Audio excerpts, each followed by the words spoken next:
2045 bukan Indonesia emas, tapi Indonesia tembaga. Atau lebih rendah dari tembaga. Saya bisa gambarin nggak ciri-ciri generasi emas yang ideal? Ya, menurut saya generasi emas yang ideal itu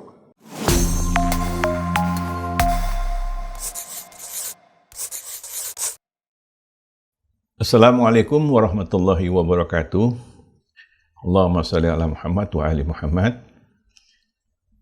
Pemirsa Bincang dengan Ustadz Afin, saya Abdullah Jufri akan memulai bincang-bincang dengan tamu yang istimewa di tengah kesibukannya yang luar biasa. Tamu kami pada hari ini adalah seorang pendidik, seorang ustadz, juga penulis, produser lah. Dan beliau adalah pendiri dari beberapa lembaga pendidikan di Indonesia. Terima kasih Bung Haidar Bagir. Terima kasih sudah diundang juga. Kegiatan terakhir apa Ustaz? Kegiatan terakhir masih campur-campur. Masih ngurusi mizan juga, meskipun sekarang ini lebih banyak mempersiapkan generasi baru juga, transisi ke generasi baru untuk memimpin mizan. Pengembangan jaringan sekolah umumnya juga sudah ada timnya yang mengurusi, meskipun kita berusaha terus mengembangkan jaringan sekolah kita ke berbagai wilayah, kemudian membangun sekolah-sekolah baru, ya. Ada sekolah Islam, ada sekolah internasional, ada sekolah kreatif. Nah, biasanya saya hanya terlibat lebih banyak pada perencanaan strategis, khususnya semacam katakanlah business development-nya. Demikian juga di lembaga filantropi Yasmin, saya juga lebih sebagai ketua badan pembina. Ada juga pusat kajian akhlak dan tasawuf Nurul Wala, sama juga saya ketua badan pembina. Jadi sekarang ini meskipun sibuk tapi lebih banyak dalam hal perencanaan strategis. Sisanya ya keluar kota, bicara, seminar, nulis, gitulah. Sibuk sibuk dicari sendiri. Ustadz, saya panggil Ustadz atau Bung Haidar? Iya, santai aja. Mau minta pandangan antum ini mengenai makna Indonesia emas dalam konteks dengan kebangsaan hari ini. Ya. Artinya dari sisi pendidikan mungkin. Ya. Yang jelas pertama begini, ya. Saya alhamdulillah kan juga berkesempatan untuk sekolah di luar negeri, banyak berhubungan dengan lembaga-lembaga pendidikan di luar negeri, ya.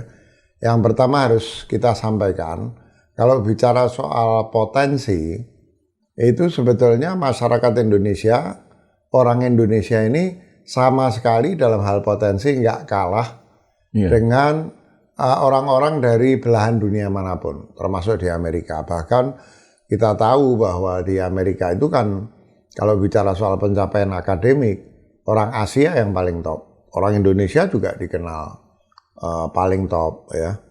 Nah, tapi ada beberapa hal yang mungkin orang Indonesia ini masih perlu meningkatkan diri, khususnya dalam hal apa yang disebut sebagai 20th century skills. Nah, misalnya gini aja, self confidence itu agak kurang. Kemampuan komunikasi juga agak kurang. Harus disebut juga, meskipun secara akademik orang-orang Indonesia itu sama sekali tidak kalah dengan orang-orang terbaik di tempat lain, kreativitas itu masih jadi problem. Oke. Ya.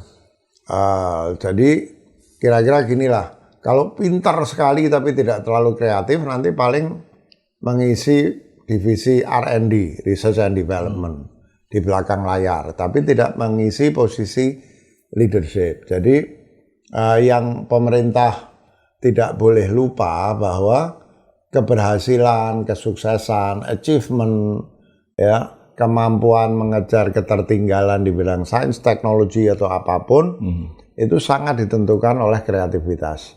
Nah, saya sendiri kebetulan terlibat dalam berbagai pengembangan kurikulum, kebijaksanaan pendidikan sebagai orang luar, ya.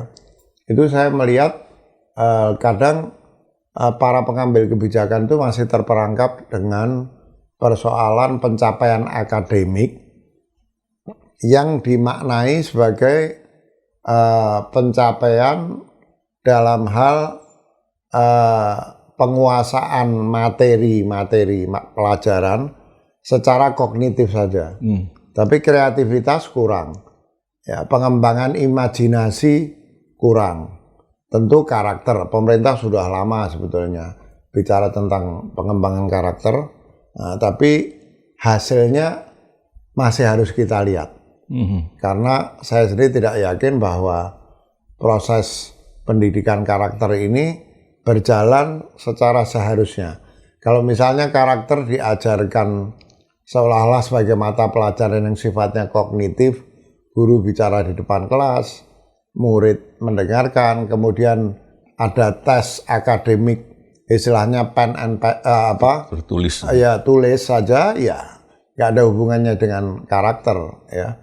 Dan karakter itu biasanya disebut ada dua, satu performance karakter, jadi soal determinasi, soal agility, tapi ada moral karakter lagi, ya, karakter moral. Nah, yang karakter ini kesadaran sudah lama di negeri kita, tapi eksekusinya yang perlu terus kita evaluasi. Tapi pengembangan kreativitas dan kemampuan imajinatif ini yang kadang kurang difikirkan di dalam pengembangan kurikulum di negeri kita. Apalagi kalau kita masukkan ke dalam perkembangan artificial intelligence. Saya pernah diundang sama Bappenas, Menteri Bappenas yang lalu, persis untuk bicara topik pendidikan Indonesia menjelang Indonesia Emas. Jadi saya tekankan betul, kalau sistem pendidikan kita masih mengurusi semata-mata pencapaian akademik yang bersifat kognitif dan gagal untuk mengembangkan kreativitas dan imajinasi, itu bukan saja kita akan terus ketinggalan dari negeri-negeri yang sudah lebih maju dari kita, tapi kita akan dimakan oleh perkembangan artificial intelligence yang dalam hal pencapaian akademik kognitif atau katakanlah kita sebutkan sebagai kemampuan logis algoritmik, habis kita. Karena sekarang saja kalau kita banyak menggunakan chatbot macam-macam, Gemini atau ChatGPT atau Grok, kita akan lihat kemampuan dalam hal seperti ini sudah melewati kemampuan manusia. Bahkan saya baru baca semalam, banyak novelis sekarang, novelis top di Eropa, di Amerika mengatakan kalau begini perkembangannya suatu saat penerbit nggak perlu lagi menerbitkan buku. Para novelis sudah bisa ngarang novel dengan bagus dengan chatbot.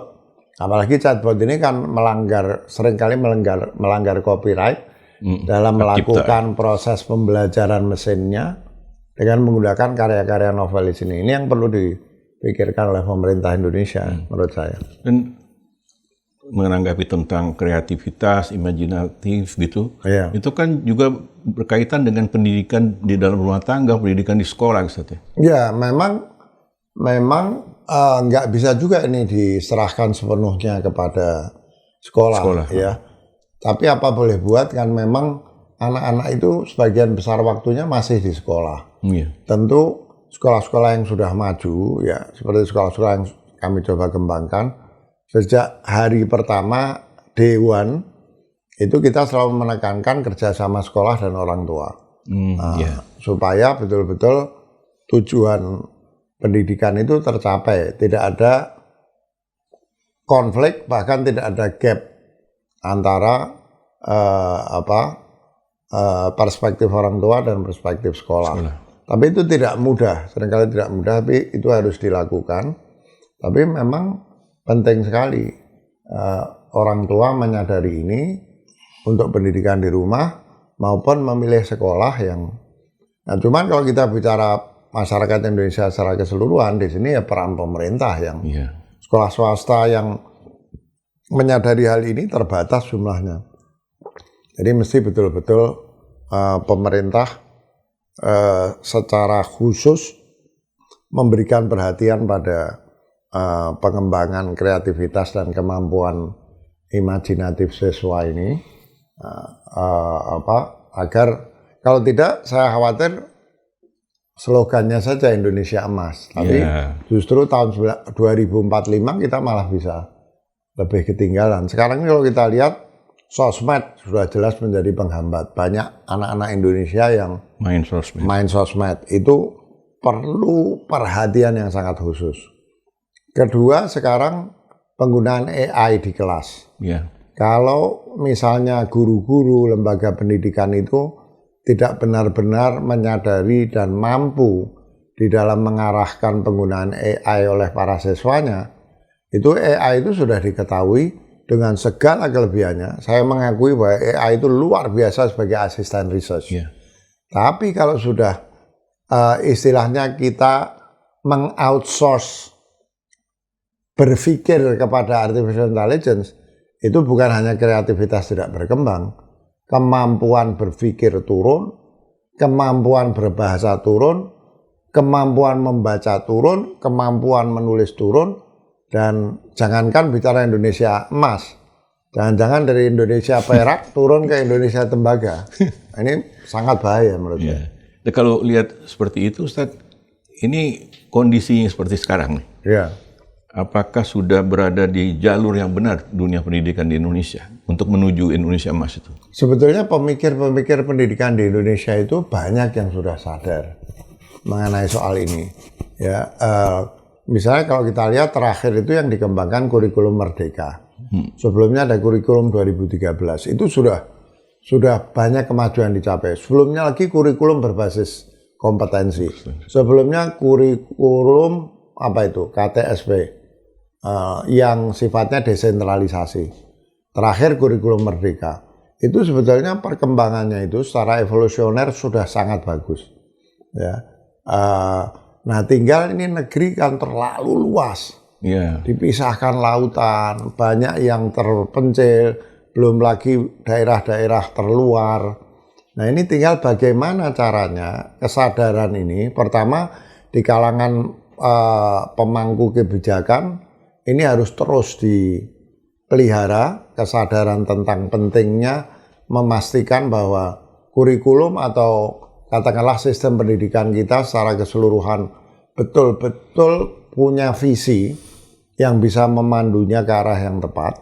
Tapi yang tidak kalah penting dan barangkali malah lebih sulit, memastikan bahwa arah yang tepat ini bisa disosialisasikan lalu dipraktekkan di jutaan sekolah di Indonesia, termasuk tadi yang Pak Abdullah sampaikan, di rumah-rumah juga, karena rumah punya peran yang sangat besar. Misalnya salah satu kritik terhadap kurikulum Merdeka, ya, meskipun waktu itu Pak Nadiem sudah berusaha memanfaatkan internet dan lain sebagainya untuk melatih guru, ya. Tapi dirasa masih sangat kurang. Jadi memang butuh terobosan yang luar biasa agar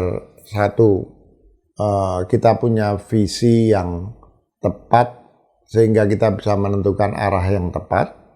Kedua, mencari jalan yang menurut saya sangat sulit untuk memastikan bahwa visi dan arah yang tepat ini, kemudian pengembangan kurikulum yang tepat dan lain sebagainya, ini betul-betul bisa diterapkan di sebanyak mungkin wilayah di Indonesia. Ini yang menurut saya tantangan yang luar biasa besar. Ya, kalau lihat mayoritas penduduk kita ini kan mayoritas anak-anak muda. Nah, peranan nilai-nilai moral, spiritual, akhlak, itu dalam mewujudkan Indonesia Emas itu cukup kuat untuk fondasinya? Sebetulnya kan memang problemnya begini. Menurut saya sebetulnya dasar-dasar moralitas di kalangan bangsa Indonesia ini sebetulnya sudah cukup kuat. Kalau kita bicara warisannya ya, misalnya katakanlah budaya malu, itu kan bahkan dalam Islam pun Rasulullah bilang, wa in lam yastahi fasna masyita. Kalau kamu tidak punya rasa malu, ya sudah kayak hewan, lakukan apa saja yang kamu lakukan. Artinya budaya malu itu di Indonesia kuat, ya. Kemudian kalau secara sosial ada budaya welas asih, saling bantu, ya. Kemudian religiusitas, sebetulnya kalau kita lihat dalam sejarah Indonesia ini sudah bagian dari budaya kita. Sejak masa sejarah awal, ketika kita sudah punya catatan sejarah, ya, apakah itu Hinduisme sebelum Islam, bahkan agama-agama lokal, kalau kita lihat, ada yang mengatakan di Indonesia ini ada lebih dari 160 agama lokal. Kalau kita lihat nilai-nilainya itu sudah sangat baik. Nah, jadi di satu sisi kita punya dasar yang kuat, tentu Islam, kita tahu mayoritas Islam. Nah, persoalannya sekarang menurut saya justru kebijaksanaan untuk mengendalikan unsur-unsur perusak moralitas ini yang kurang. Ya, jadi kalau kita lihat sekarang di negeri kita ini kan sosmed nggak ada kendali, ya misalnya. Dan yang bahaya itu bukan hanya yang eksplisit diungkapkan oleh sosmed, tapi apa yang disebut sebagai hidden curriculum. Dan kurikulum itu misalnya sekarang budaya flexing. Ya. Budaya flexing ini bukan hanya buruk menjadi contoh katakanlah pamer kesombongan, tapi juga anak-anak sampai di daerah terpencil sekarang itu merasa bahwa kesuksesan itu kalau punya rumah besar, kaya raya, mobil bermacam-macam mobil. Sekarang ini bukan hanya anak-anak orang tua yang anak-anak orang kota yang flexing. Bahkan pemuka-pemuka agama itu flexing kan? Betul. Misalnya, ya. Nah, dan repotnya kalau sudah cari uang halal untuk mencapai gaya hidup begitu susah, ya maling, ya korupsi dan lain sebagainya. Jadi menurut saya yang bahaya itu adalah meresapnya budaya-budaya yang melawan nilai-nilai moralitas, ya, itu yang seperti berjalan tanpa kendali di negeri kita. Itu yang menurut saya sangat buruk. Misalnya judi pinjol, yang ini juga mengerikan luar biasa. Ini kan juga hanya bisa jalan karena setidaknya dua hal. Tidak dikendalikan dan ditekan. Kedua, karena budaya konsumerisme, budaya flexing yang menyebabkan orang butuh duit banyak, nggak mampu dapat itu, larinya judi, berharap segera kaya lewat judi. Kemudian pinjol misalnya. Nah, jadi menurut saya jangan sampai di satu sisi pemerintah berusaha mengembangkan satu sistem pendidikan yang bagus, itu pun tantangannya luar biasa sulit, tapi kemudian atmosfer bagi pengembangan budaya pendidikan itu malah justru mengikis nilai-nilai yang hendak dikembangkan oleh sistem pendidikan itu. Dan menurut saya ini bukan teori, bukan slogan, bukan wacana, ini sudah terjadi betul-betul di tengah kita.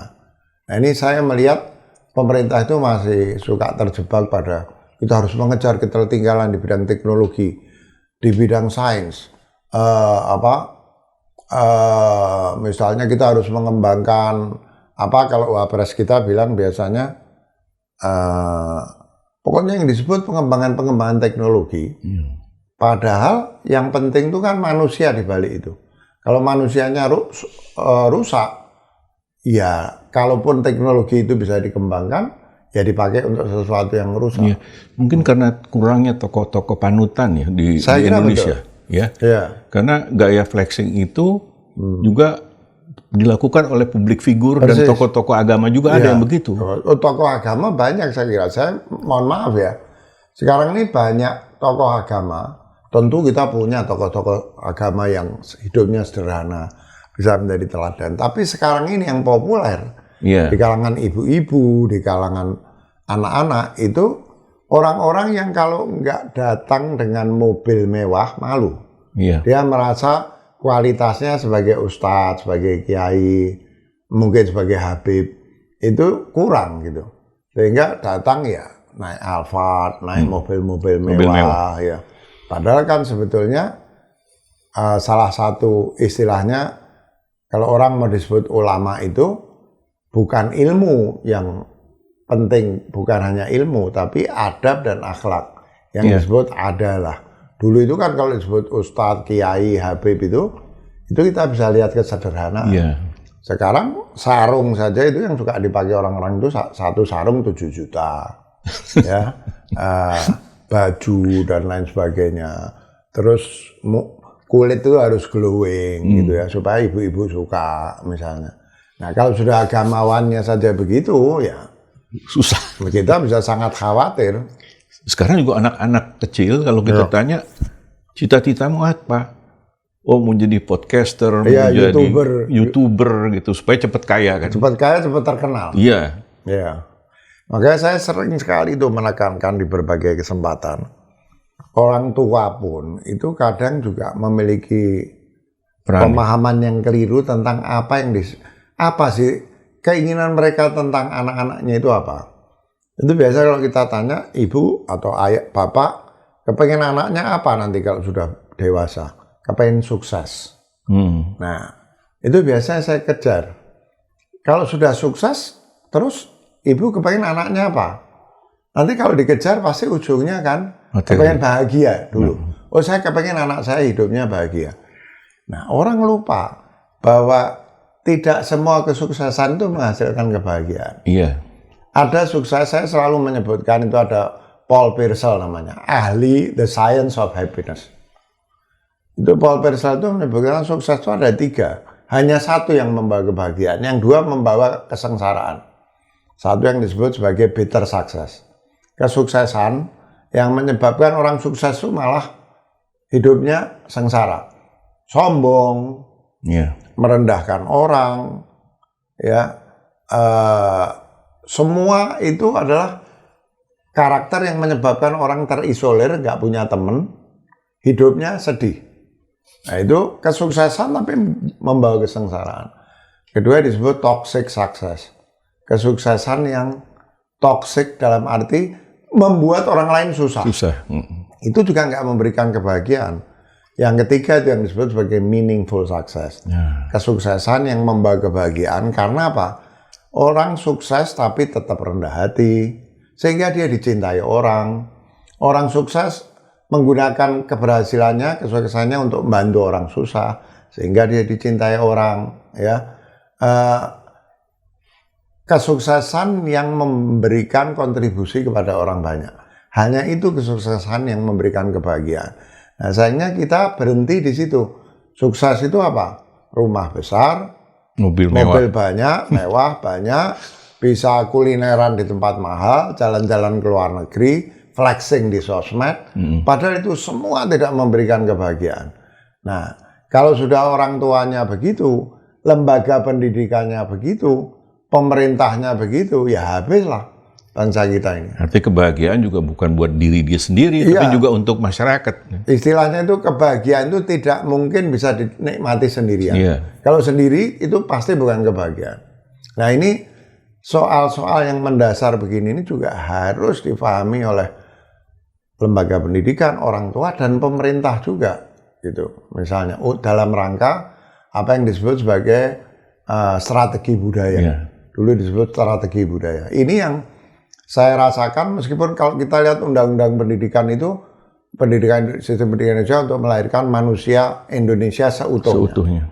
Termasuk dalam hal agama, moral, dan lain sebagainya.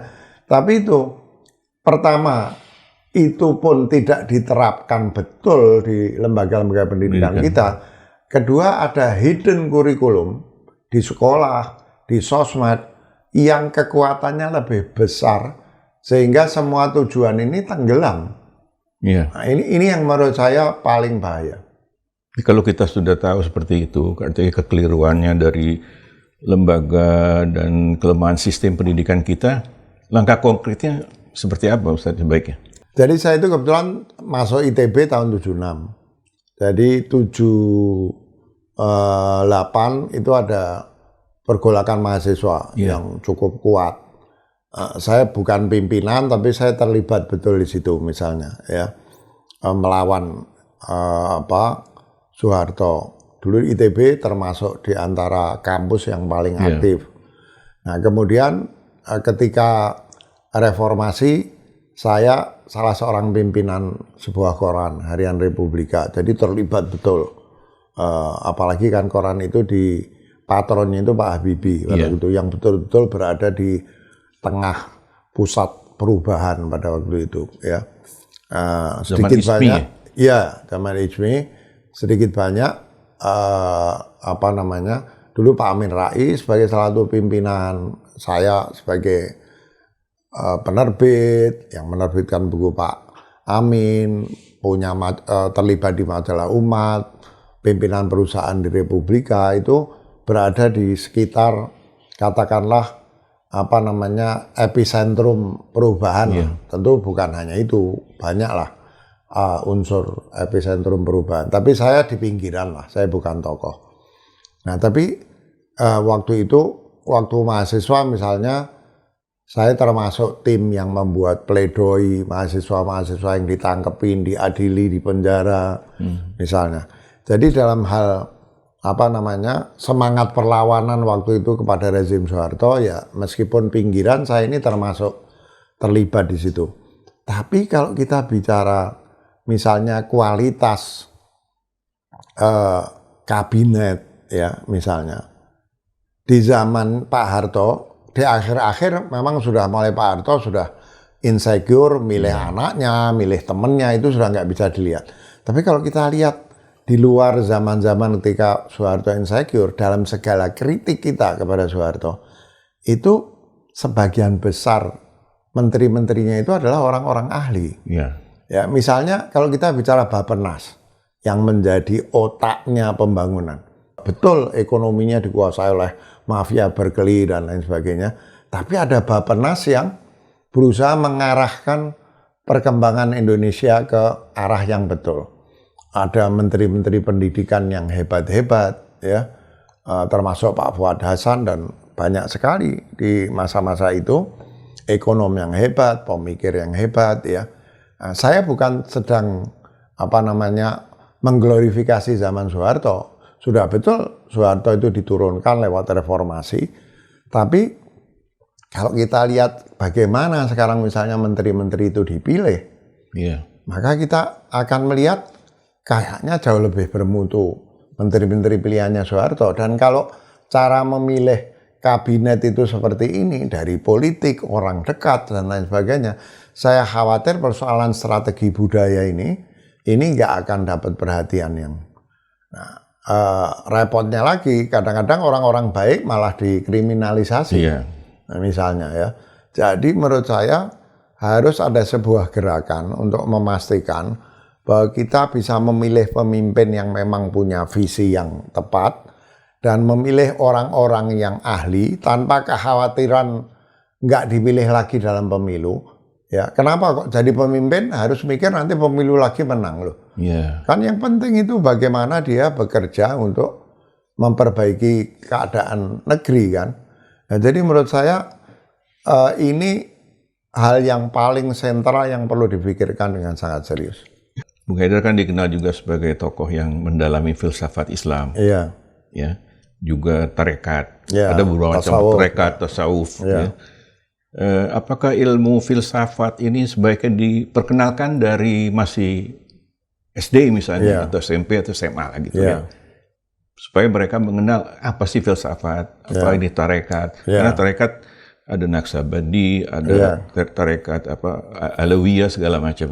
Beda-beda itu apa, Ustaz? Iya. Jadi pertama gini, kalau filsafat itu kan sebetulnya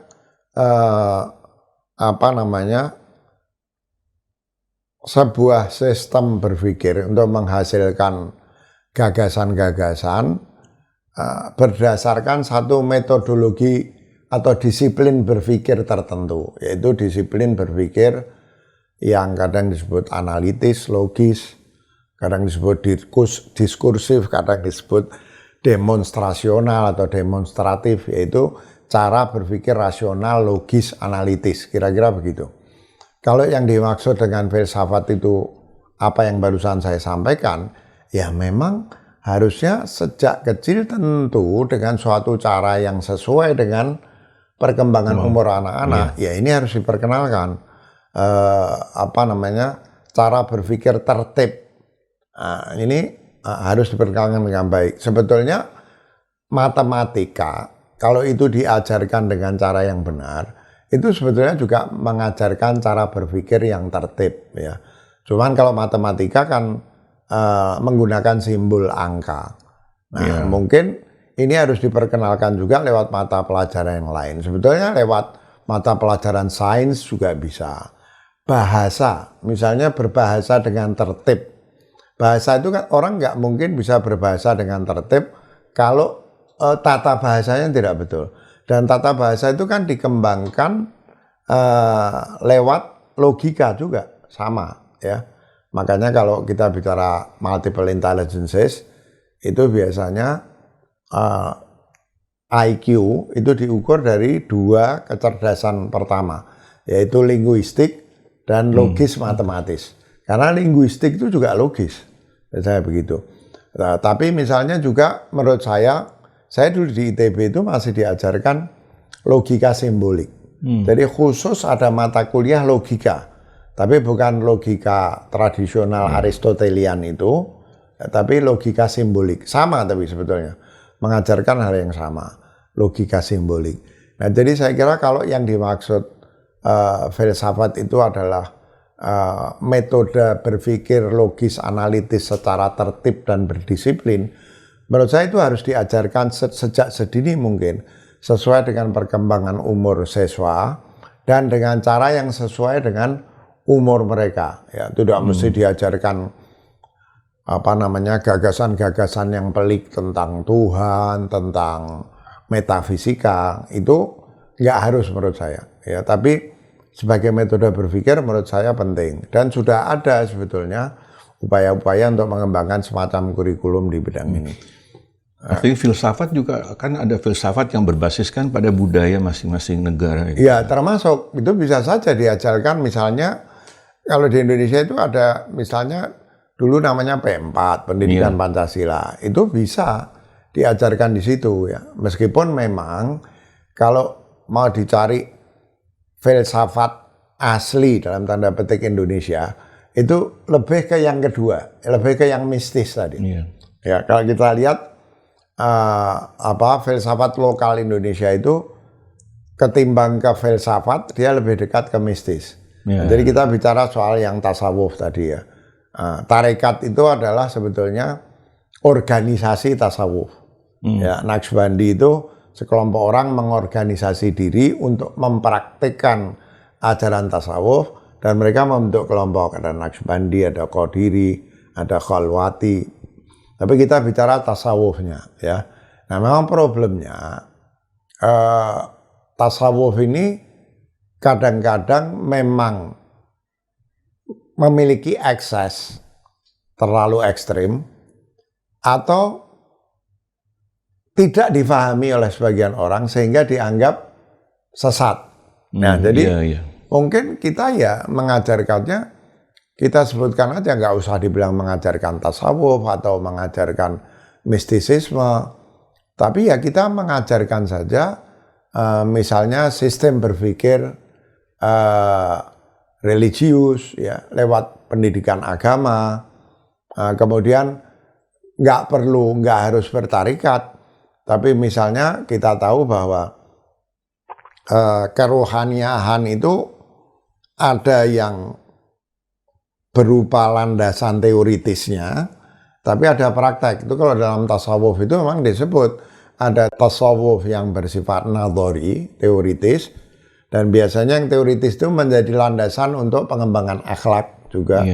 Nah, tapi ada tasawuf yang amali, yang praktis. Nah, ini mungkin kalau di tahap-tahap yang lebih rendah itu nggak perlu bicara yang nadhari, yang teoritis, nggak perlu, tapi yang praktis saja, ya, bertahap. Tapi saya kira itu memang itu sangat perlu, dan kalau kita lihat organisasi terbesar di Indonesia, Nahdlatul Ulama, itu kan lewat pesantrennya mengajarkan sebetulnya. Betul. Tapi hendaknya seperti yang Pak Abdullah bilang tadi, mungkin diseimbangkan juga dengan yang logis, analitis. Jadi supaya ini tidak eksesif.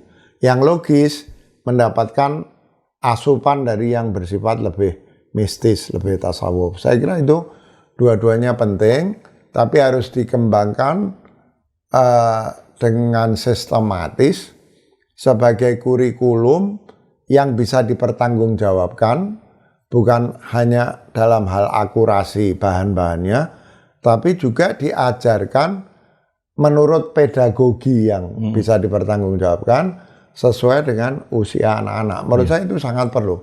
Kalau enggak, sekarang ini kita lihat pimpinan kita ini ya enggak pernah belajar cara berpikir dengan tertib, ya, agama juga pengetahuannya terlalu minim. Terlalu minim. Saya kebetulan ini di depannya ada buku saya yang terbaru, Agama dan Imajinasi. Bagi sebagian orang mungkin judulnya aja sudah aneh. Agama dihubungkan dengan imajinasi. Padahal imajinasi itu adalah alat yang tanpa itu kita tidak bisa memahami agama dalam hal kedalaman dan keluasan spiritualnya. Tanpa imajinasi. Tanpa imajinasi. Nah, ini yang saya kira perlu difikirkan secara sangat serius. Kan ada negara yang sepengetahuan saya tuh jadi pusat filsafat. Ya, dan dia punya kemajuan yang luar biasa saat ini. Betul. Apakah itu yang harus dilihat sebagai sesuatu yang penting mengenai tentang filsafat ini? Memang filsafat, tasawuf juga sebenarnya kalau dipahami dengan benar, itu tidak bisa tidak akan memperluas wawasan orang. Ya, jadi orang yang cara berpikirnya rasional, yang filsafat itu adalah salah satu agen untuk pengembangan pemikiran rasional, atau orang yang beragama secara spiritual dengan kedalaman dan keluasan spiritual, itu mesti orang yang cara berpikirnya tidak sempit. Misalnya begini, dia tidak akan takut belajar ilmu asing.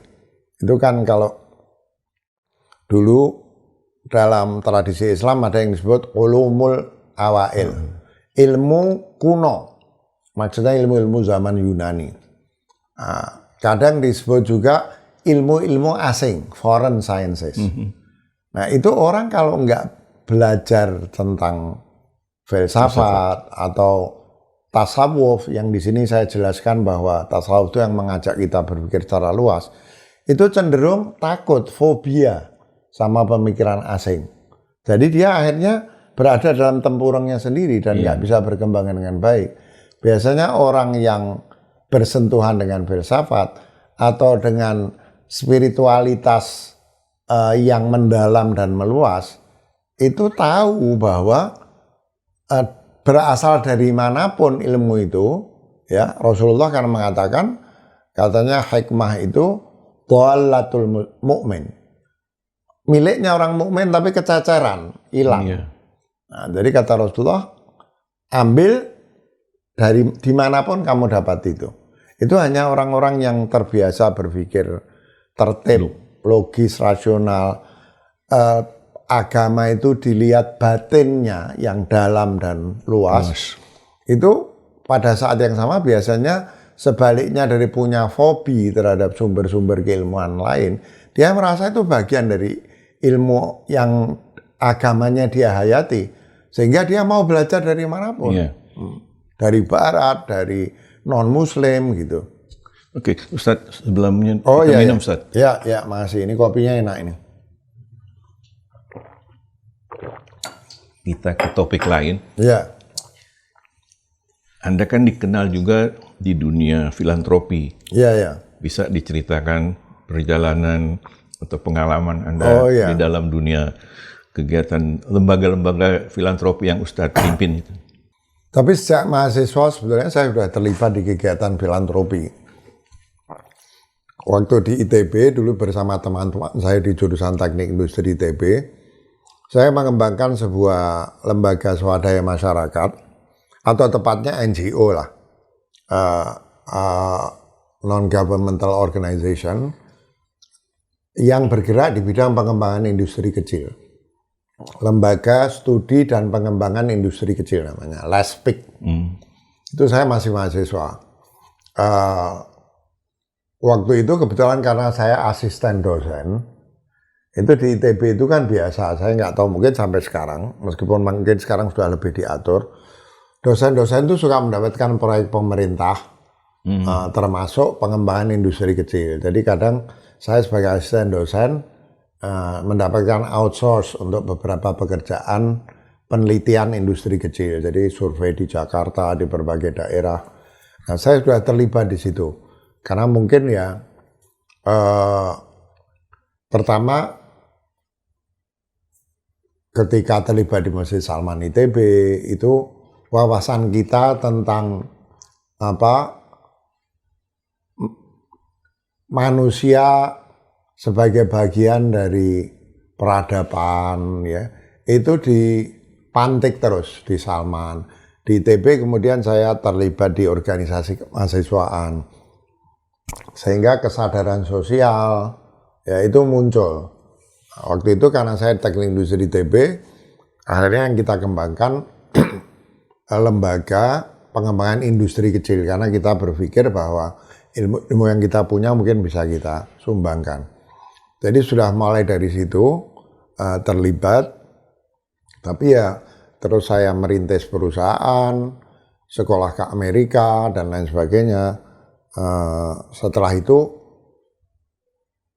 saya ingat pertama kali saya mengembangkan organisasi filantropi yang agak besar itu waktu Krismon, krisis moneter 97-98 itu. Ya, mulai terlibat di dalam operasi-operasi pasar, jual minyak, jual sembako murah, karena pada waktu itu kan kemampuan masyarakat sangat rendah. Nah, dari situ mulailah saya dan teman-teman berpikir ingin punya organisasi sendiri, mulai dari banyak berdiskusi sampai akhirnya kita putuskan mungkin titik masuk yang paling tepat itu di bidang pendidikan. Jadi akhirnya kita dirikan sebuah organisasi yang sampai sekarang masih sangat konsisten di bidang pengembangan pendidikan, termasuk training guru, hampir 100.000 guru yang sudah kita training. Mengembangkan sekolah-sekolah percontohan, sekolah yatim, yang kita harapkan juga bisa ditiru, dimultiplikasi di daerah-daerah lain gitu ya. Nah, pernah juga saya terlibat sampai sekarang sebetulnya, saya ini anggota dari International Board dari sebuah organisasi namanya Compassionate Action International, dulu yang didirikan Karen Armstrong tuh, yang suka nulis-nulis buku sejarah Tuhan. Saya kebetulan salah satu anggota dari International Board mereka dari Indonesia. Saya kembangkan juga di sini Compassionate Action Indonesia.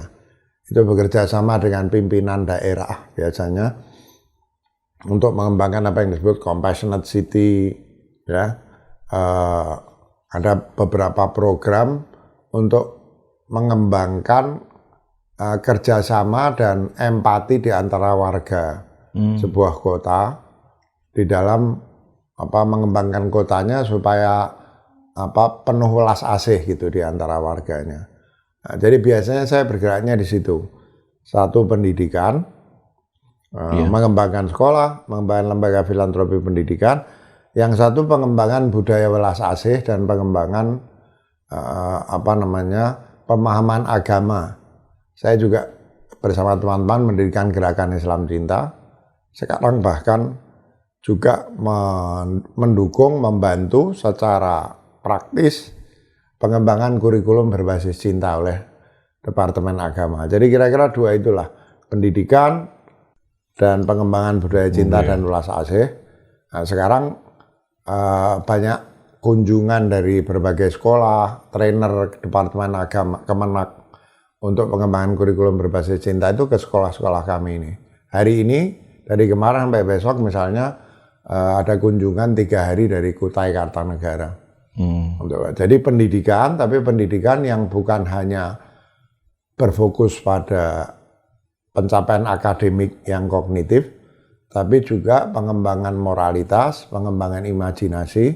Nah, sekarang kami sedang mengembangkan kurikulum namanya integral kurikulum integral, yang di dalamnya dikembangkan pencapaian akademik, pencapaian akhlak, pencapaian sosial, compassion, dan pengembangan daya-daya manusia di luar yang sifatnya kognitif, yaitu daya imajinatif dan daya spiritual. Namanya kurikulum integral. Lazuardi ya.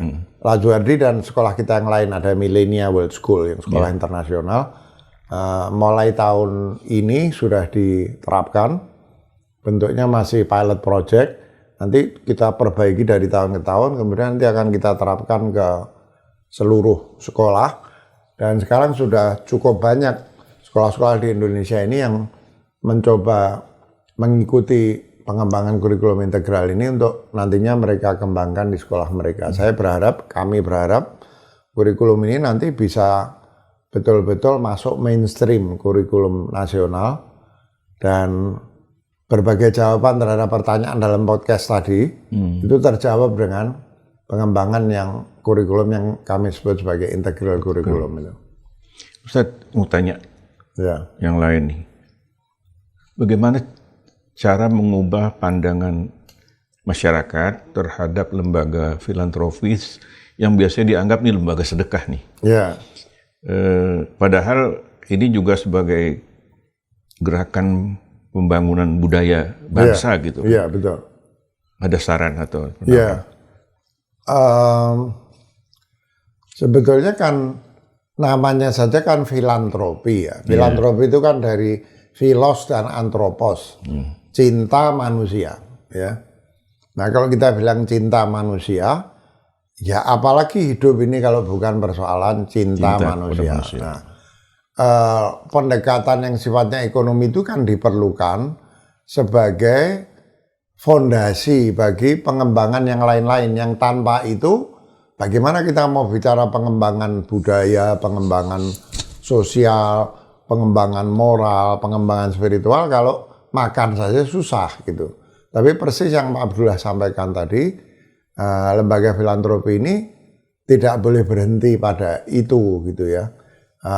Makanya misalnya kenapa waktu itu saya dan teman-teman memutuskan titik masuknya itu ke pendidikan. Karena pendidikan itu kami anggap sebagai, kalau kita bicara problem masyarakat Indonesia itu seperti benang kusut ya. Nah, itu untuk mengurai kusutnya itu dari pendidikan. Nah, kalau kita sudah masuk pendidikan, kita berharap ekonominya bisa berkembang. Generasi muda yang kita garap pendidikan itu nanti secara finansial bisa mandiri. Kalau mereka bisa mandiri lewat pendidikan itu, moralitas bisa dikembangkan, empati sosial bisa dikembangkan, moralitas bisa dikembangkan, spiritualitas bisa dikembangkan. Jadi mungkin lembaga filantropi betul sekali yang Pak Abdullah sampaikan, mesti kembali kepada makna asli istilah filantropi itu, masuk lewat kemandirian finansial, tapi itu hendaknya menjadi kendaraan untuk pengembangan keilmuan, moralitas dan lain sebagainya tadi. Tapi memang mulainya harus dari situ. Kita nggak bisa misalnya masuk bicara moralitas, ilmu pengetahuan kalau makan aja masih susah. Ya. Kan Ustadz tahu ya, Dana Ustadz Afin ini sebagai lembaga filantropis yang juga bergerak membantu di bidang pendidikan, juga kesehatan, dan pendidikan itu bukan hanya kepada orang tertentu tapi juga yatim, segala macam. Bagaimana Ustadz melihat peran lembaga, terutama Dana Mustadafin, dalam mewujudkan cita-cita untuk Indonesia emas itu? Iya, ya itu seperti saya katakan tadi, misalnya saya tahu bahwa Dana Mustadafin ini bergerak di bidang misalnya apa tadi, kacamata, kacamata sehat atau apa. Itu memang kadang-kadang kita mau bicara pengembangan pendidikan, tapi problemnya banyak anak-anak yang mungkin dulu problemnya kekurangan gizi, itu ketika duduk di kelas nggak bisa lihat papan tulis. Betul. Percuma kita berbuat apa saja kalau mereka nggak bisa baca. Jadi orang kadang berpikir kacamata buat apa kok demikian penting. Tanpa kacamata itu anak-anak nggak bisa belajar. Atau misalnya kemiskinan, ya, terjadi stunting, macam-macam hal yang menyebabkan kita mau ngasih pelayanan pendidikan, tapi sebagai wadah mereka sudah sulit dididik karena persoalan kemiskinan misalnya. Jadi yang penting itu kalau menurut saya, asal kita punya visi dan misi yang mencakup, nah semua kegiatan kita yang sifatnya lebih teknis itu kita letakkan dalam visi dan misi yang lebih mencakup itu. Kita sadar bahwa setiap kegiatan filantropi itu tujuannya mengembangkan manusia, dan bahwa kegiatan-kegiatan kita dalam pengembangan kesehatan misalnya, termasuk penyediaan makanan sehat, ya, makanan bergizi, program pemerintah. Ya, itu soal lain lagi. Tujuannya sudah pasti bagus, tapi dalam pelaksanaannya mungkin perlu dipikirkan ulang. Kalau kita masuk ke sini sedikit, dulu waktu saya kecil, itu zaman Pak Harto waktu itu ada program seperti ini, tapi jauh lebih praktis. Anak-anak itu diberi kacang hijau sama susu. Iya. Susu kedelai. Betul. Iya kan? Itu masaknya nggak repot, nggak ada keracunan, bisa dilakukan oleh siapapun, nggak perlu dapur yang canggih. Ya kan, bikin kacang hijau sama susu. Lebih murah, lebih mudah. Praktis. Lebih praktis. Ya, ini yang perlu dipikirkan pemerintah. Kita tentu tidak menentang tujuan baik untuk pemberian makanan bergizi gratis, tapi apakah harus dengan cara seperti sekarang? Mahal, ribet, risikonya besar. Nah, jadi kalau boleh dalam kesempatan ini kita usul supaya dipikirkan kembali gitu ya, mengenai soal ini. Tapi saya kira yang dilakukan oleh Dana Mustadafin ini sepertinya seolah-olah misalnya menyediakan mobil ambulans untuk orang sakit gitu, seperti tidak ada hubungannya dengan hal-hal yang lebih besar. Padahal itu landasan yang kalau landasan ini tidak diurus dengan baik, yang lain-lain kita nggak bisa lakukan. Betul. Tapi mudah-mudahan Dana Mustadafin makin besar, sehingga bukan saja bisa menggarap fondasinya, tapi bisa masuk nanti ke bangunan-bangunan yang bisa dibangun di atas fondasi ini. Dan saya lihat perkembangannya Masya Allah luar biasa. Saya sangat optimis bahwa Dana Mustadafin ini bisa makin besar di waktu-waktu yang akan datang Insya Allah. Saya bisa gambarin nggak ciri-ciri generasi emas yang ideal di 2045 itu? Ya, menurut saya generasi emas yang ideal itu di satu sisi mereka adalah manusia-manusia yang kreatif dan imajinatif. Karena tanpa itu nggak mungkin mereka menjadi manusia-manusia ideal, karena ramalan sebagian ahli yang mengatakan manusia akan dikolonialisasi oleh AI itu bisa terjadi betul. Meskipun saya yakin namanya manusia kalau sudah kepepet dia pasti akan berubah. Betul. Tapi jangan sampai korbannya terlalu banyak. Saya yakin tidak akan terjadi kolonialisasi AI oleh atas manusia. Tapi makin cepat dilakukan itu makin baik. Nah, yang bisa mematahkan ramalan bahwa manusia itu akan dikolonialisasi oleh AI kalau pendidikan itu berhasil betul-betul mengembangkan kreativitas dan imajinasi itu. Di buku saya itu saya tulis tidak ada satupun inovasi di bidang sains yang tidak pakai imajinasi, nggak ada. Iya. Bahkan dalam sains positif misalnya. Nah, jadi cirinya itu pasti kreatif, imajinatif, punya karakter. Karakter itu tadi yang saya sebut performance karakter maupun moral karakter. Ya, karena salah satu yang bisa mengalahkan AI itu ya moral karakter itu. Ya. Dan saya yakin sekarang pun kan sudah terasa adanya gap kesehatan mental. Ya, peradaban modern yang materialistis ini kan ternyata menggali kehampaan bagi orang modern, seolah-olah makin makmur, tapi kemakmuran itu menggali kubur bagi manusia. Ya, manusia makin tidak bahagia, problem mental mulai makin banyak, ekses pembangunan berusaha kerusakan lingkungan makin parah. Misalnya saya baru baca Los Angeles dan New York itu terancam tenggelam. Ya, sudah menurut penelitian misalnya. Termasuk Jakarta. Jakarta sudah pasti. Jakarta lebih. Kalau New York dan Los Angeles saja 2 kota terbesar di negeri paling maju itu terancam tenggelam, apalagi seperti Jakarta ini. Penyakit makin banyak, ya. Sekarang ini virus-virus berkembang makin. Nah, jadi orang-orang ini otomatis akan menjadi orang-orang yang juga lebih bijaksana, lebih tahu tentang bagaimana memelihara lingkungan, lebih tahu tentang bagaimana berinteraksi dengan welas asih, dengan sesamanya. Saya kira itu satu-satunya arah bagi Indonesia Emas. Karena kalau bukan itu, nggak mungkin tercapai Indonesia Emas. Kalau manusianya masih nggak bermoral, manusia tidak punya empati sosial, tidak ngurusi lingkungan hidup, tidak kreatif dan tidak imajinatif, maka yang terjadi bukan tahun 2045 bukan Indonesia Emas, tapi Indonesia tembaga atau lebih rendah dari tembaga, kira-kira gitu. Ini yang terakhir yang lagi rame kan soal guru, Ustaz. Iya. Karena guru itu kadang-kadang dilapori oleh orang tuanya. Ada pandangan nggak mengenai ini, Ustaz? Supaya guru tuh punya wibawa seperti zaman dulu lah. Ya, sebetulnya memang begini. Ada juga, pertama begini, zaman kan berubah. Ya, yang didefinisikan sebagai guru berwibawa itu juga berubah. Nah, sekarang ini kenapa muncul problem? Seolah-olah pilihannya guru yang kalah sama murid, atau guru yang kasar sama murid. Kalau dulu kan kita biasa, guru saya dulu ada ahli judo.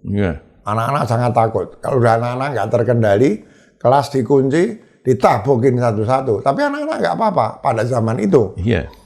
Di zaman sekarang kan nggak mungkin. Nah, jadi apakah karena nggak mungkin nabokin maka artinya guru nggak punya wibawa? Enggak. Ada cara definisi baru tentang guru yang berwibawa. Ada satu metode pendisiplinan yang sama bisa mendisiplinkan siswa, tapi caranya lebih sesuai dengan zaman sekarang, dengan karakter anak sekarang. Itu yang kami kembangkan, namanya disiplin positif.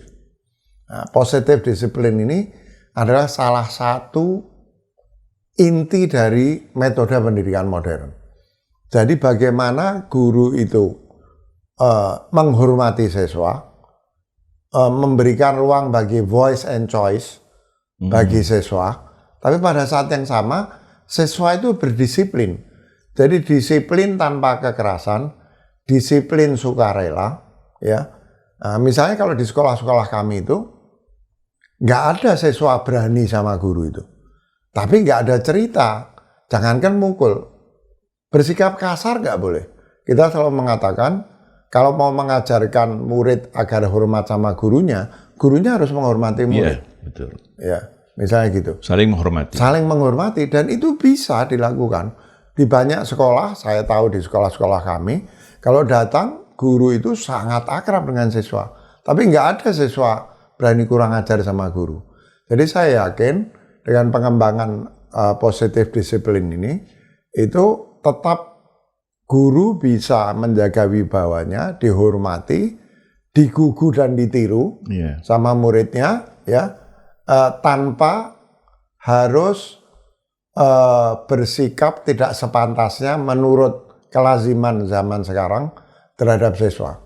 Ya. Nah, ini salah satu di antara kebijaksanaan pendidikan yang saya kira harus diterapkan oleh pemerintah di sekolah-sekolah di negeri kita. Sebelum kami tutup, minta satu quotes Ustaz, dari Ustaz. Quotes terakhir. Quotes terakhir saya kira kembangkan imajinasi di dalam hidup, karena imajinasi itu adalah sumber keluasan wawasan, sumber inovasi dan penemuan-penemuan baru, sekaligus sumber spiritualitas, dan puncaknya sumber kebahagiaan. Itu saya kira yang perlu menjadi perhatian di dalam upaya kita mengembangkan berbagai aspek kehidupan kita bermanusia, berbangsa, dan bernegara. Masya Allah. Terima kasih Ustadz Haidar Bagir atas masukan-masukan dan pandangan-pandangannya tentang dunia pendidikan dan dunia filantropis. Kami kira sangat memberikan inspiratif buat para pemirsa Bincang Dana Ustadz Affin. Sekali lagi terima kasih Ustadz. Demikian pembicaraan kami dengan Ustadz Haidar Bagir. Mudah-mudahan bermanfaat bagi pemirsa Bincang Dana Ustadz Affin. Kami pamit sampai ketemu di tahun depan, karena ini adalah podcast akhir tahun. Terima kasih. Assalamualaikum warahmatullahi wabarakatuh. Waalaikumsalam.